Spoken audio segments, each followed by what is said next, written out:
আপনারা কি জানেন রামায়ণ কেন হয়েছিল? সীতামাতার হরণ কেন হয়েছিল? আর রামজির তাকে রক্ষা করার জন্য তার পিছনে কেন যেতে হয়েছিল? এর রিজন জানবার জন্য আমাদের আরও পাস্টে যেতে হবে। একটা সময় ছিল যখন জলন্ধর নামে এক রাক্ষস ছিল।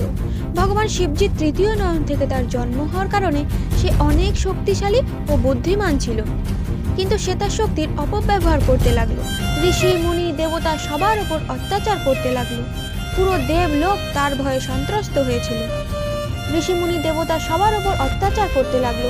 পুরো দেবলোক তার ভয়ে সন্ত্রস্ত হয়েছিল। জলন্ধরের কাছে এত শক্তির প্রধান কারণ ছিল তার পত্নী বৃন্দা।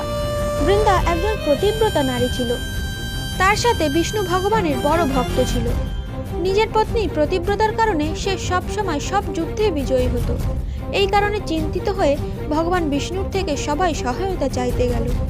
বৃন্দার পতিব্রতা ভঙ্গ করাই এর একমাত্র উপায় জানালেন বিষ্ণু ভগবান।